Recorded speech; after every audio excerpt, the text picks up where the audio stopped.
Are you an FPS god? Have you been playing Counter-Strike since its inception? Can you hit every attack in the game no matter what with the flickest 360 no-scopes? No? Well, you're going to lose a lot, because unless you can land every single shot imaginable whilst having to deal with an ammo count, you're not going to enjoy bow, you're going to die to everything, you're probably going to run out of arrows in the expedition. But if you are an FPS god, this is a fantastic weapon, so let's have a quick look at this. So over here we've got Poison Shot. Poison Shot is an arrow that on hit lands and creates a cloud of poison of 3 meters wide that lasts 6 seconds. Foes entering the cloud are poisoned for 10% weapon damage per second, 20 seconds. Poison Shot poison now deals more poison damage, and if a target directly hit with Poison Shot, it deals 200% more damage. Pretty good place to start. Next up, we have Evade Shot. Leap back 5 meters and shoot an arrow dealing 125% damage. Pretty good evasion maneuver, and it's one of the things that can get you out of Ice Wall. Its upgrade is Evasive Knockback. Evade Shot causes more knockback of 2 meters, and go distance, yeah, you now grant you haste, so you can get a little bit of a speed in there. Next up, you have Rapid Shot. Shoot 3 consecutive arrows, the first 2 dealing 100% weapon damage each. The last shot causes a knockback and deals 125 weapon damage. Completely skipped Rain of Arrows, but it's an AoE that's not the best. Sorry for forgetting this one. Shoot a barrage of arrows in 7 meter wide area that deals 150% weapon damage. And the last ability is Splint Shot. Shoot an arrow out 10 meters. It then splits into 3 arrows dealing 50% weapon damage each. This is actually a really tricky one. There's a lot you can do with it. Like, you've got one ultimate which is called Knee Shot. Leg shots cause 10% slow for 2 seconds, and Concussion. When you land a headshot, you deal 20% more damage and 50% chance to get an arrow back. Both of these are quite difficult abilities to use. Like, if you're doing well with a bow, then kudos you, because you've probably been playing it, like I said, FPS games for many years, and coming into New World, if you can bring that here, you will do really well. Let's have a look at my preferred build here. So over here, I'm going to go through things in a little bit more detail than I would do normally, because we've got through this quite quickly, because there isn't much for me to say of this, because essentially bow is a weapon that you want to run away from your opponent and then shoot them, because you can't keep moving whilst you're shooting. So you're going to want to pair it with a weapon that has some huge defensive options, which is why Rapier is a very popular combo, because Rapier has infinite dodges, and you need those infinite iframes to not get bullied when you're using your bow, and your bow's not going to outdamage your rapier by very much, but it's still great, and there's some really good combos to do, especially with this guy over here, Penetrating Shot. Like, you can do a heavy attack, they dodge it, and then you can catch the dodge with a Penetrating Shot, and then you can allow it to combo into more shots. Yeah, it's really good.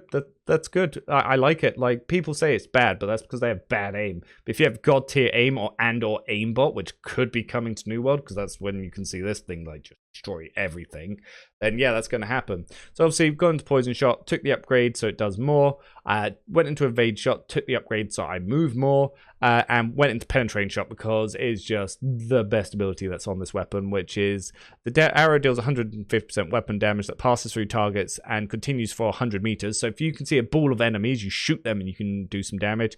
Increase damage by 10% after each hit. So yeah, pow, more damage up to 50%.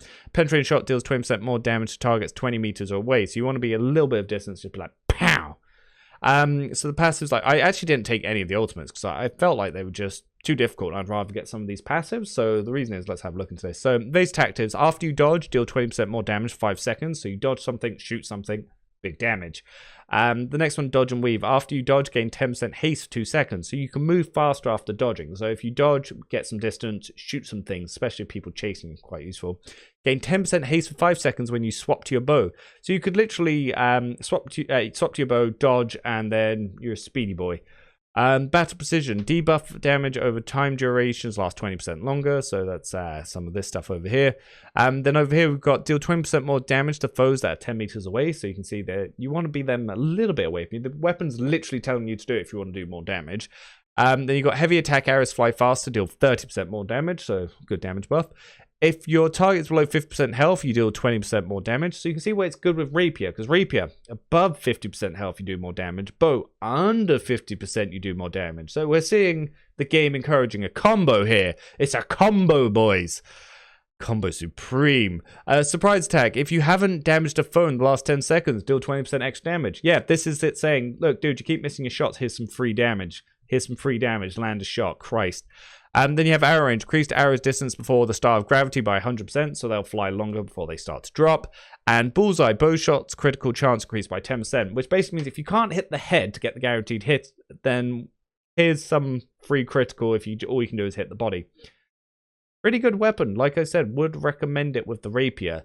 There is a lot to be said for it. If you can keep your distance, you can really pepper people with arrows. And you can just be super, super annoying. Like, if you don't like this, you can move some stuff around, try to get some more passives over here, and try to get to either concussion or knee shot. Whichever one you like. Like I said, I didn't really rate either of them, and I like to pick up some of the passives more. But if you do like them, then you can go for that and go more along the route of trying to get there. But I like the passes here. I like the builds. I like the combo rapier. Like I said, you have all these abilities. So someone trying to close a distance, you're just like, pa, pa, pa, pa. They get too close. You then got the rapier parry to just stop them. You then got rapier evades if you're out of stamina. Because obviously if you roll twice, you can then cancel the roll animation by swapping weapons to rapier. And then you have evade, which then gives you back another roll. So pretty hard to catch you. Then you swap back to your bow and you just... free haste, just moving. So yeah, good combos there. If you don't like that, there are other ways you can do it, but there aren't many things I'd recommend it. There are daggers coming, which are going to be a pure deck scaling weapon, so I imagine they're going to combo very nicely with this, but we'll have to wait to see those abilities. Most of the other options I wouldn't really recommend without going into elemental gems, because obviously not a lot of them scale with, well, nothing scales with pure decks here.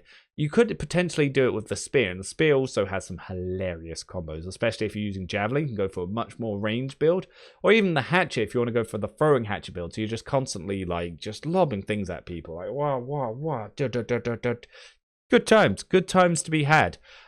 Personally, I haven't used the bow very much, but I did duel people that have. All of them terrible, besides one guy who ended up joining into up to demise. And yet, he did really well with the bow. He basically just always ran away from me. And if I ever got close, he would then use rapier counter abilities and then get poke happy. And because I was in a squishy light build, like the second he decided to start spamming LMB, like he outdamaged me because, yeah, we weren't level 60, so... There was a lot of damage to be had there. I don't know how well the AoEs actually do. Like, I've seen poison clouds and wars, and I walk around them. Never been hit by a penetrating shot, but imagine you could catch a few people, especially on point. So if you line up your shots, you can do some stuff. It's not got the best of damage in expeditions or PvE, because like I said, you can run out of stuff. And yeah, you need to create some distance to be able to get a lot of damage in there. So you're probably going to end up using your other secondary a lot more. But it can be good for also sniping people on walls, getting people off turrets. So there is stuff you can do with it, but you do need the skill there. It's not a weapon you're going to crutch on. It's going to be a weapon you're going to have to lift up, because it is below average, but it can be done very well. There is a very high skill ceiling. So I would say take your time with it, play around with it, move some perks, and see what you can make of it. But till next time, Revan out, and that's the bow.